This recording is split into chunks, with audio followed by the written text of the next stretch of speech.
After these two monsters that look just like Kong and Godzilla showed up, Kong and Godzilla went off to recharge their energy, getting ready to fight. So, what happens next? 3 years later, we're back underground with Kong. Some wild creatures start chasing him, and he's running to escape. Heading toward the edge of a mountain, he stops and waits for them to get closer. One of the creatures tries to attack him but falls into a trap Kong set up. Kong activates the trap fully, and all those animals get caught and die. In the end, only Kong is left. He scares them and grabs one of their bodies, ripping it in half. The wild animals get scared and run away. Then Kong sits alone, feeling sad because he's lonely. Being isolated isn't like him, and what made it worse was that he was in pain. He lets out a loud roar and thinks he hears someone screaming like him, so he believes there's another gorilla living nearby. He jumps toward the sound, but it turns out to be Nita, a small animal that copies sounds. Kong feels disappointed. After that, we go to Italy and see a giant spider that's been destroying the city. Godzilla senses the monster, rises from the ocean floor, and heads toward it, and he fights him. Godzilla was way stronger and could grab him and kill him easily with his atomic breath. Right now, Godzilla goes and kills any monster that shows up on Earth immediately. I mean, Godzilla is protecting humans from any monster that appears. Then we go to the Moonraker Company base deep underground, where the employees were monitoring Kong. Suddenly, they start getting signals from an unknown area, but they couldn't understand them. They sent these signals to Andrews, who's in charge of all Kong research at Moonraker. Andrews is thinking about sending a team to the unknown area where the signals came from, and he goes. Andros looks at Godzilla and finds him sleeping in Italy after finishing off the giant spider. Then we go to Gia at school, and suddenly Gia has a strange vision. Everything she saw in the vision she ended up drawing in front of her, even though she didn't want to. The school calls Andros because Gia was adopted by him and he treats her like his own daughter. The school tells Andros that Gia's behavior is weird and she's been isolating herself a lot. Andros tells them Gia just needs a little more time to adjust to our world. Andros feels bad for Gia, talks to her after school, asks if there's any problem she's facing, and asks about the drawings she made. Gia says, "I'm really worried about Kong, and I don't know how to fit in with the people here because this isn't my country and they're not my family." And of course, like we know, Gia's whole family and tribe died except for her. She managed to survive because Kong saved her. Andres tells her, "I love you, consider me your family, and over time you'll be able to live with us." She takes H, and they head back home. At night, Andres looks at Gia's drawings and notices they're similar to the signs they found deep underground. At the same time, we see a monster destroying all the monitoring equipment of Moon K Company underground, and the employees are asleep, unaware of anything. Andres goes to sit with Gia, and Gia, she tells her, "I don't understand these hallucinations and visions I'm having." Andros reassures her, saying, "It's definitely a simple problem, and we'll fix it." The next day, Andros goes to Bonnie and shows him the signs about the Earth's core drying up and Gia's drawings. She says, "I know you're smart and you'll definitely help me solve this mystery." He replies, "We need to go to the Earth's core first." Andros agrees. While they're talking, Andros gets a message that Godzilla just woke up. Godzilla wakes up because he senses a new monster's presence, and he moves forward in the water. Meanwhile, Kong has come out of the Earth's core and appeared on the surface. Andros isn't around. Fahina asked Kong why he went out, and when Gia came and saw him, she told Andrews, "I contacted Kong, and he's in pain because he has a toothache." So, Kong's handler brought a vet named Draver, who pulled out a hurting tooth and fitted him with an iron tooth. After that, Bernie met Andrews and they continued their conversation. He said, "I studied those signals and compared them to the monsters Kong and Godzilla fought before, and these signals turned out to be different because they come from humans living underground. These humans are sending out a distress call, which is weird because there shouldn't be any humans living underground." Then Andrews gathered her assistants, but no one was. Still trying to figure out why Godzilla is moving in the water and where he's headed, and why Shakini's movement has anything to do with the people asking for help. Andrews asks the director to send a team down to the ground to check out this distress signal, and the director agrees to send a team but tells her to try to get back as soon as possible. Then she asks Andrews to come with her. At first, Andrews refuses because she's worried about her, but then she says, "I feel like something is calling me from there, and I want to be by your side. Besides, you'll need me anyway." Kong, the Vendrasser, and Andrews' team get ready and board the plane, with the pilot flying it along with Andrews, Nickel, Dr. Traber, Bernie, Gia, and Bernie were all excited because it was their first time going inside the Earth. They were traveling gently with Kong underground. After passing through areas with different gravity, they finally reached the Earth's interior. They were heading to Merrick Space there and tried to contact the staff, but no one answered. Nearby, they saw some predatory birds, and Bar told them that these birds don't attack unless they're attacked first, and they can shoot electric bolts like lightning. Meanwhile, Godzilla had arrived arrived in France, specifically at a nuclear facility, and was attacking it, absorbing the radiation. The nuclear stuff coming out of it actually makes it stronger, and Godzilla definitely gets stronger for a reason. The French army attacks Godzilla, but Godzilla releases a huge burst of energy and destroys all their planes. Andros finds out about Godzilla's situation, and the Andros team takes him to the Moonrick base, which is completely destroyed. They see the bodies of the staff there, and Andros is surprised because this base has been around for years and no monster had ever attacked it before. She wonders who attacked it now and why. Meanwhile, Belle finds an intact camera that might have some useful recordings, but what really catches Andrew's attention is a big handprint on the wall,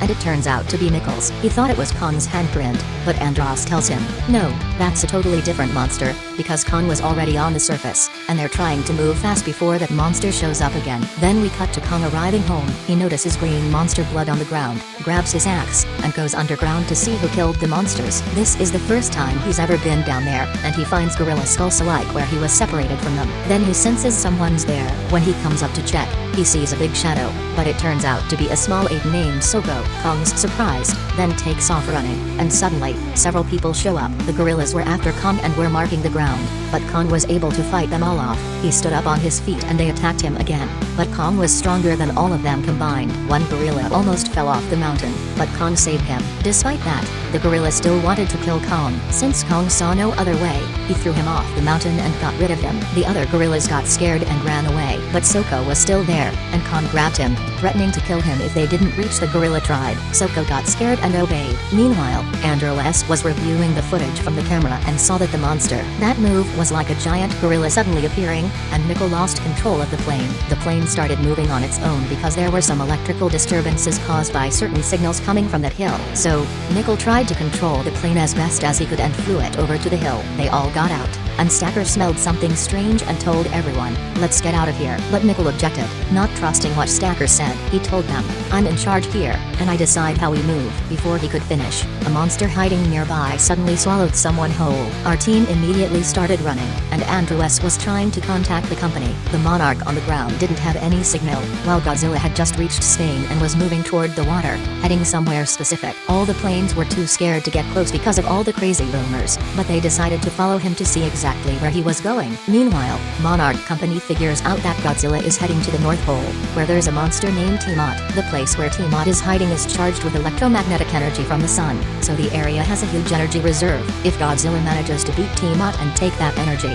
his power will increase a lot. Then, when they get back to Andrew's team, they find signs of civilization. Her people are still around, and it turns out her tribe lived here before they moved to Skull Island. From the writing on the walls, they find out they lived here for centuries. Bella finds a temple and presses a certain stone. Then the place starts filling up with water. The water activates a giant electric membrane, which opens up, revealing a secret underground chamber. They realize this is the source of the strange signals. They prepare to head to the other side. Meanwhile, Kong and Soko are just arriving at the gorilla tribe's territory, but Soko gets tricked and taken by a giant snake that points the way. Kong takes him to a spot behind the water and says, this is the tribe's place. Kong didn't know that Soko was tricking him. They go down to drink from the water, and suddenly a huge snake appears. Soko runs away right away, and the snake attacks Kong. Kong blocks it with his axe, but the snake wraps its body around him, drags him to the water, and starts choking him. Kong thought the snake had him, but then they get surprised. Give me your forehead, it's better for you, says Denny. Soko gets scared. They all get serious and sit down to rest. Kong eats some of the snake's meat and shares a part with Soko so he can eat too. Soko is surprised by this gesture, eats, and his fear and worry about Kong start to fade. Meanwhile, we cut back to Godzilla, who has just arrived. The monster headed to the area and gathered its energy beam on Tiamat's house to make it appear. Sure enough, Tiamat showed up and the battle between them began. Tiamat was a fierce and powerful beast, wrapping its body around Godzilla, biting and trying to kill him. But who ends up killing who? Godzilla finishes Tiamat off with the heat ray. Tiamat's remains float to the water's surface, and Godzilla dives into where Tiamat was hiding to absorb the electromagnetic energy. Meanwhile, the Andrews team were walking through the secret area they had entered when it just sensed someone nearby. Sure enough, some people appeared, raised their weapons at them, and took all of them to their tribe. It turns out that this is the Owe tribe, the tribe that Jaya and Anders belong to. They see the ceiling with openings that lead to different places underground. The Owe tribe used to communicate with each other through telepathy, and they took Jaya to their leader. Anders was, of course, worried about her, but Jaya wasn't scared. She felt safe among them. It turns out the Owe tribe were the ones sending signals to the surface because they wanted Jaya to come live with them since she's one of them. The leader holds her hand and shows her past through telepathy, confirming that Jaya really is one of them. After that, Jaya explains everything to Anders and also understands that the Aya tribe is the one who they sent signals to Godzilla, and he woke up while he was in Italy. They did this for a specific reason. When Andrews asks about the reason, they take Andrews and the person with her to another room and show Andrews some carvings on the wall. Andrews reads them, and it says that long ago, the surface people and the underground people lived in peace. The monsters were just normal animals, and the gorillas always protected humans. But suddenly, there was a gorilla named Scar King who threatened that peace. Scar King was a strong and ruthless ape obsessed with invading the surface world. Scar King led his tribe in a war against Godzilla, but Godzilla managed to defeat them and imprisoned them all. The fiery region deep underground, and Scar is still obsessed with conquering the land and threatening the Aya tribe. Then we go to Kong, where Soko takes Kong to the fiery region where the monkey tribe lives with Scar as their king. Kong sees dozens of his kind working like slaves, carrying rocks. One monkey tries to rebel against Scar, but Scar kills him and hangs his head like that. One monkey gets tired, and one of Scar's men hits him. Soko tries to stop Kong, but Kong is determined to step in. The tired monkey gets up, but then Scar's monkey comes and yells at him. Kong punches him in the face and knocks him out. Then Scar gets upset because the Scar will show up like that. He actually comes down from his throne to see what's going on and goes down among the monkeys. Everyone goes back to Scar except Kong, of course, but Scar doesn't fight Kong instead. He sees Kong's iron tooth and starts laughing at him, and all the monkeys laugh too. Then Scar quiets down and was about to attack Soko because he brought Kong here, which is forbidden. But Soko's dad steps in and tries to calm Scar down. Scar decides to punish his dad, throws him into the fire, and he dies. Soko cries over his dad, and when Kong sees what happened, he gets really angry and yells loudly. But Scar attacks him with a sharp belt full of teeth and a crystal at the end, and Kong tries to grab the belt. Scar had the axe in his hand, and Kong started attacking him. But Scar turned out to be really strong, landing a flying hit that made Kong drop the axe. Scar jumped on him and started choking him with a belt. Kong struggled hard but managed to break free, flipped Scar onto the ground. Scar's men were about to join in, but Scar stopped them because he was about to wake up a stronger beast. He pointed with the crystal to where the beast was hiding. The monkeys freed this beast, who was like a copy of Godzilla named Shimo. Shimo's vein was made of ice. Scar controlled Shimo with the crystal he had, and without it, he couldn't control him. Scar ordered Shimo to attack Kong. He's recharging his power and really focusing, and Kong is trying to fend off those monsters with his axe, but his hand starts ramping up and he feels like he's about to pass out. Then Soko points Kong toward a cave to escape, and Kong trusts him and makes a run for it, but he forgets his axe, and Scar grabs it. Scar tells the monkeys to follow Kong. Then we cut to Andrews, who's reading a story about Shimo. She says Shimo is an old, peaceful beast, but Scar managed to control him. That's why Godzilla is getting stronger, because he's going to fight Shimo. Andrews also reveals that her tribe strongly believes that at the end of times, someone from their tribe will return and awaken the true king of monsters, Godzilla's ally, and the one who's going to come back is from Skull Island. If you get it, they mean Jay and Kong. At that time, Kong was running away, wanting to get back home, but the apes were chasing him. Some of them fell into Kong's traps and died. Kong reached a dam and stopped to fight the rest, but Soko saved him and helped him with his traps. Rocks fell on them, killing them all. Kong felt relieved, thanked Soko, and took him along as they left. But we see one of the apes survived and went to Kong and Soko's tribe. The ape that was following them checked the place and went back to the scars, and Kong was able to figure it out. The tribe's location was found through Gia because he sensed it. Kong, exhausted and collapsing from fatigue, tells Gia, "I've lost my home." Andrews and Terap see Kong's injury, while the monkey who was watching goes back to Scar and tells him what he saw. They find out where Kong is, and Scar also mentions that there are gates there that lead to Earth, so Scar decides to go there with his men and Shimo to the tribe's location. Meanwhile, we go back to Godzilla, who's deep in the ocean absorbing a huge electromagnetic energy. After soaking it all up, he comes out upgraded. His color turns purple and his power increases 20-fold. Terap goes to check on his arm. Kong is injured and says his injury is serious, and that he won't be able to live with his arm like this. He tells Andrews they need to head back to the Moon Rock base underground because that's where the cure is. The treatment is pretty simple. The Moon Rock Company had been working on a metal arm for Kong to make him stronger and able to fight any new enemy. Luckily, the metal arm project is finished, and it's been moved to the Moon Rock base underground. Terap goes there, picks up the arm by plane, and brings it back to Kong. Kong. They fit the metal arm onto Kong, and some substances are injected into him to numb the pain he was feeling. That's the story between Kong. Again, after he got an update,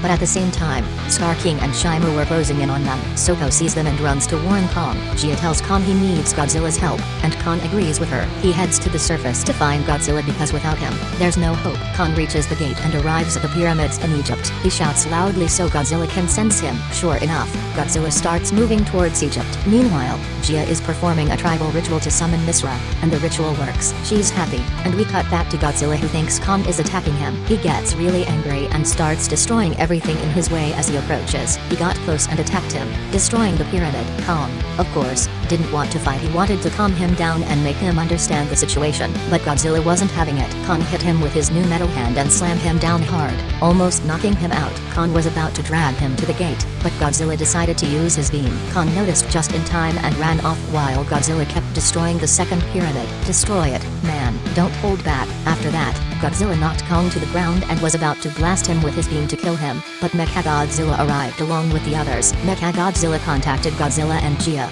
and they caught up on everything. Scar and Shimo were coming down the track, and Godzilla calmed down. The three are getting ready for war, and then the tribe pours some red liquid into the water, turning it into crystal. These crystals will close the gates leading to Earth and mess with the gravity there. Suddenly, Scar and Shimo show up. Scar uses Shimo to attack one of the gates with ice, which stops it from closing, but Trapper brings in some electric birds that attack Scar and Shimo, slowing them down bit by bit. Then the two giant monsters, Kong and Godzilla, arrive, and the epic battle begins. Kong vs. Scar and Godzilla vs. Shimo. With the gravity going crazy. Around 4, the monsters are flying through the air, continuing their fight up there. Mothra swoops in and attacks Scar. Shenwei was about to freeze Godzilla, but Mothra stops him just in time. Soko is fighting the apes, and then gravity comes back. The monsters are close to the gate, so they pull towards it. Kong is hanging on and can't keep up. The 4 of them end up on a beach in Brazil. Scar is happy to have reached land. Shenwei moves in and starts destroying buildings, but Godzilla arrives and attacks Shenwei. Kong hits Scar,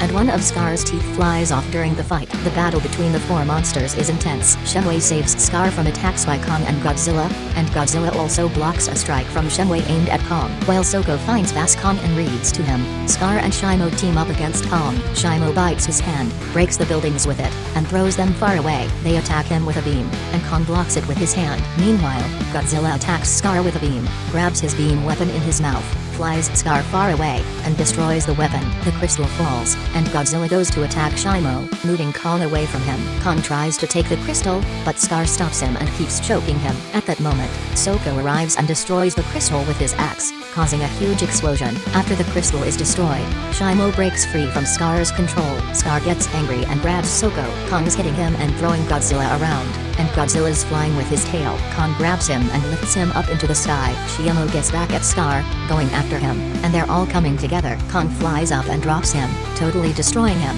and lets out a victory roar. Godzilla shoots his beam into the sky to celebrate the win. Andros hugs Gia and tells her she's proud of her. Andros feels a bit upset because she thought Gia would leave her and live here with her girlfriend, but Gia tells her that's not true. She's going to live with her. Andros hugs her after those words, and Masra closes the tribe's curtain tightly after the big battle ends. Godzilla goes back to Italy and sleeps peacefully, while Kong, Sook, and Shimo return to the monkey village. Kong becomes their leader.